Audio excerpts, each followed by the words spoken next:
Hi guys, welcome back to my channel. ഇന്ന് നല്ല spicy ആയിട്ടുള്ള പ്രോൺസ് റോസ്റ്റ് തയ്യാറാക്കാം. 1.5 കിലോത്തിൻ്റെ പ്രോൺസാണ് ഞാൻ എടുത്തിരിക്കണേ. അപ്പോൾ നമുക്ക് സമയം കളയാണ്ട് വേഗം വീഡിയോയിലോട്ട് പോകാം. ഈ പ്രോൺസ് ഞാൻ ക്ലീൻ ചെയ്യാനായിട്ട് എടുത്തിട്ടുണ്ട്. ഇത് നമുക്ക് ക്ലീൻ ചെയ്ത് വേഗം എടുക്കാം. ഓക്കെ, ഞാൻ ക്ലീൻ ചെയ്തെടുത്ത പ്രോൺസാണ്. ഇനി അതിലേക്ക് ഇടാനായിട്ട് സബോള, വെളുത്തുള്ളി, ഇഞ്ചി, പച്ചമുളക് വഴറ്റാനായിട്ടുള്ള റോസ്റ്റ് ചെയ്യാനായിട്ടുള്ള ഇവയ്ക്ക് നമുക്കിപ്പോൾ മസാല പറ്റുവയ്ക്കാനുള്ള പൊടികളാണ് ഗരം മസാല, മല്ലിപ്പൊടി, അതുപോലെ കുരുമുളക് പൊടി, മുളക് പൊടി, മഞ്ഞൾപ്പൊടി. ഇത്രയും മസാലയും പിന്നെ ഇത് അച്ചയത്തെന്ന് ഇവിടെ പറയുന്നത് വെച്ചാൽ നമ്മുടെ വിനാഗിരി, മേലേടെയാണ് ആപ്പിളിൻ്റെ വിനാഗിരി. അപ്പോൾ ഈ പൊടികളെല്ലാം കൂടി നമുക്ക് അതിലോട്ട് ആഡ് ചെയ്യാം. പ്ലസ് ഉപ്പും കൂടി ആഡ് ചെയ്തിട്ട് ഇച്ചിരി വിനാഗിരിയും ഇച്ചിരി ഓയിലും കൂടി മിക്സ് ചെയ്യാം. നന്നായിട്ട് മാഗ്നേറ്റ് ചെയ്ത് ഒരു 10-20 മിനിറ്റ് നമ്മൾ മാറ്റി വയ്ക്കണം. അപ്പോഴാണ് കറക്റ്റായിട്ട് മസാല അതിലേക്ക് പിടിക്കുകയുള്ളൂ. ഫ്രിഡ്ജിൽ വരച്ചാൽ കുറച്ചും കൂടി അടിപൊളിയായിരിക്കും, കാരണം പെട്ടെന്ന് തന്നെ മസാല പിടിക്കും. ഇതെല്ലാം കൂടി നന്നായിട്ട് ഒന്ന് അതുമ്പോൾ പരണ്ട് വരുന്ന രീതിയിൽ ഒന്ന് മിക്സ് ചെയ്ത് വയ്ക്കുക. 20 മിനിറ്റ് അത് കഴിഞ്ഞിട്ടൊന്ന് വെയിറ്റ് ചെയ്യണം. അത് കഴിയുമ്പോൾ നമുക്ക് ഇതിൻ്റെ ഗ്രേവിക്ക് വേണ്ടിയിട്ടുള്ള അല്ലെങ്കിൽ റോസ്റ്റ് ചെയ്യാനായിട്ടുള്ള ബാക്കിയുള്ള നമ്മൾ അരിഞ്ഞു വെച്ചാണ് സബോള കാര്യങ്ങളൊക്കെ കൂടി വഴറ്റാം. അപ്പോൾ ആദ്യം ഇത് മാഗ്നേറ്റ് ചെയ്ത് വെക്കാം ഒരു സൈഡ്. ഓക്കെ, ഇനി ഒരു പാത്രം വെച്ച് സ്റ്റൗ കത്തിച്ച് നമുക്ക് അതിലേക്ക് ഓയിൽ ഒഴിക്കാം. ഓയിൽ ഒഴിച്ച് ആവശ്യത്തിനുള്ള ഓയിൽ ഒഴിച്ചിട്ട് ആദ്യം തന്നെ ഈ പ്രോൺസ് ഫ്രൈ ചെയ്തെടുക്കണം. പ്രോൺസ് ഫ്രൈ ആവാൻ വളരെ കുറച്ച് സമയം മതി. അപ്പോൾ അതനുസരിച്ച് ഫ്രൈ ചെയ്തെടുക്കാം. അപ്പോൾ 2 പാർട്ടായിട്ടാണ് ഞാൻ ഫ്രൈ ചെയ്യുന്നത്. ആദ്യൊരു പാർട്ട് ആദ്യം തന്നെ ഫ്രൈ ചെയ്ത് എടുക്കുക. 2 സൈഡും തിരിച്ചും മറിച്ചും ഇട്ടിട്ട് ഫ്രൈ ചെയ്യാം. അധികം മൊരിയൊന്നും വേണ്ട, ഒരു ഏകദേശം. ഇത് നന്നായിട്ട് ഓവർ കുക്ക്ഡ് ആയിട്ടുണ്ടെങ്കിൽ ശരിക്കും നമ്മൾ കടിക്കുമ്പോൾ ഭയങ്കരമായിട്ട് നമുക്ക് പെട്ടെന്ന് മനസ്സിലാവും, റബ്ബർ പോലെ ഇരിക്കും പ്രോൺസ്. അപ്പോൾ അതിന് കറക്റ്റ് വേവുണ്ട്.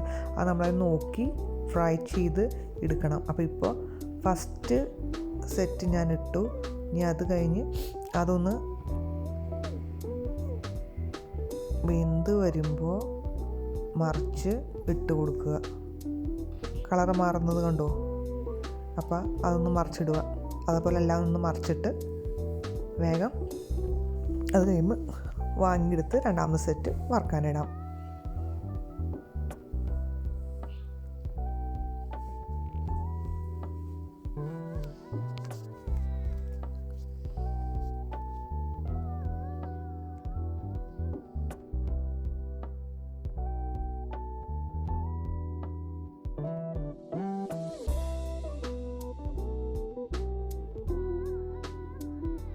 ഇത് നന്നായിട്ട് ബ്രൗണായിട്ട് റോസ്റ്റായി വന്നിട്ടുണ്ട്. ഇനി നമുക്കൊരു പാത്രത്തിലായിട്ട് വാങ്ങി വയ്ക്കാം വേഗം. ഇനി നമുക്ക് 2ാമത്തെ സെറ്റ് ഇതേമാതിരി തന്നെ സെയിം പ്രൊസീജിയർ വീണ്ടും വറുക്കാം. എല്ലാം കൂടി ഈ ട്രിപ്പിൽ നമുക്ക് എല്ലാം കൂടി വറുത്ത് കിട്ടും. അപ്പം എല്ലാം വീണ്ടും പാനിലിട്ട് വറുക്കാം. അപ്പോൾ ആവശ്യമുണ്ടെങ്കിൽ കുറച്ചും കൂടി ഓയിൽ ആഡ് ചെയ്യാം. കരിഞ്ഞു പോകരുത്. മീഡിയം ഫ്ലെയിമിലിട്ട് വേണം നമ്മൾ വറുക്കാനായിട്ട്. എല്ലാം നമുക്ക് പ്രോൺസ് എല്ലാം വീണ്ടും വറുത്ത് കിട്ടി. ഇനി ഇതേ ഓയിലിൽ വേണം നമ്മൾ റോസ്റ്റ് ചെയ്യാനായിട്ട്. അപ്പോൾ ഞാൻ ഇച്ചിരി കൂടി ഓയിൽ ആഡ് ചെയ്തിട്ട് ഇതേ സെയിം ഓയിലാണ് നമ്മൾ ബാക്കിയുള്ള അരിഞ്ഞ് വെച്ചാണ് എല്ലാം കൂട്ടി അതിലിട്ട് റോസ്റ്റ് ചെയ്യാനായിട്ട്. എല്ലാം ഒരുമിച്ച് തന്നെ ഇടുന്നത്, അപ്പോൾ വേഗം കഴിയും. ഒന്ന് ശകല ഉപ്പ് വേണമെങ്കിൽ നോക്കിയിട്ടിടാം. പ്രോൺസിന് ഓൾറെഡി ഉപ്പിട്ടിട്ടുണ്ട്, അതനുസരിച്ച് ഓയിലിൽ ഓൾറെഡി ഉപ്പുണ്ടാവും. അപ്പോൾ അതുകൊണ്ട് നോക്കിയിട്ട് ആവശ്യത്തിന് മാത്രം ഇനി ഉപ്പ് ചേർക്കാം.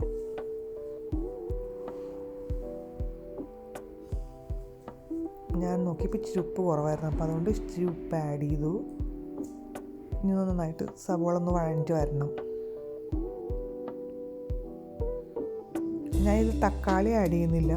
തക്കാളിക്ക് പകരം കുറച്ച് പുളിയാണ് പിഴിയുന്നത്. തക്കാളി ഇടുന്നവർക്ക് തക്കാളി ഇടാം. ഞാൻ തക്കാളി എല്ലാം ഇടുന്നത്.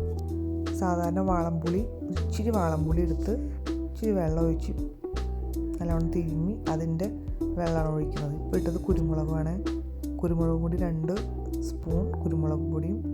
കുരുമുളക് പൊടി ഓൾറെഡി നമ്മൾ മാഗ്നേറ്റ് ഇട്ടിട്ടുണ്ട്, അപ്പോൾ അതുകൊണ്ട് 1 സ്പൂൺ ഇപ്പോൾ ഇട്ടിട്ടുള്ളൂ. പിന്നെ 2 സ്പൂൺ ചതച്ച മുളക് പൊടി, ഇച്ചിരി ഗരം മസാലയും കൂടി ഇട്ട് നന്നായിട്ട് മിക്സ് ചെയ്യാം. എരിവ് ആവശ്യത്തിന് നമ്മുടെ ഇഷ്ടമനുസരിച്ച് നമുക്ക് എരിവ് കൂട്ടാൻ കുറയ്ക്കുക എങ്ങനെ വേണമെങ്കിലും ചെയ്യാം. പക്ഷേ ഇത് ഇത്തിരി സ്പൈസി, പ്രോൺസൊക്കെ ഇത്തിരി സ്പൈസ് ആവുന്ന ടേസ്റ്റ്. അപ്പോൾ വെള്ളം കുറച്ച് പിഴിഞ്ഞ് പുളിവെള്ളം അതിലൊഴിച്ചു. വാളംപുളിയുടെ വെള്ളമാണ്, അതും കൂടി ഒഴിച്ച് കഴിഞ്ഞ് കഴിയുമ്പോൾ ഇച്ചിരി പുളി ഇറങ്ങാൻ വേണ്ടിയിട്ടാണ് പ്രോൺസിലോട്ട്. അപ്പോൾ പ്രത്യേകം കുറച്ചും കൂടി ടേസ്റ്റ് ആയിരിക്കും. എന്നിട്ട് നമ്മൾ വറുത്ത് വെച്ച പ്രോൺസ് അതിലേക്ക് ആഡ് ചെയ്യാം. അതിൻ്റെ എല്ലാം കൂടി നന്നായിട്ടൊന്ന് ഇളക്കി യോജിപ്പിച്ച് നമ്മുടെ മസാല, ഇപ്പോൾ നമ്മൾ വഴച്ച സബോളയും ഈ പ്രോൺസൊക്കെ ആയിട്ട് നന്നായിട്ട് ഇളക്കി യോജിപ്പിച്ച് ചെറിയ തീയിൽ ഒരു 5 മിനിറ്റ് നേരം ഒന്ന് വഴറ്റി കൊടുക്കുക.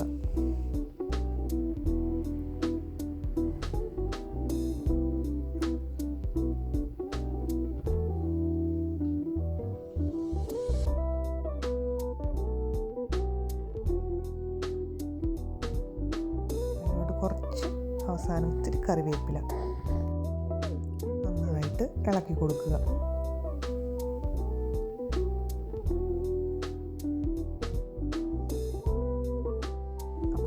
പ്രോൺസ് ഇവിടെ റെഡി. എല്ലാവരും ട്രൈ ചെയ്ത് നോക്കണേ. വളരെ ഈസി, എളുപ്പത്തിൽ നമുക്ക് ചെയ്യാൻ പറ്റുന്നത് പ്രോൺസ് റോസ്റ്റാണ്.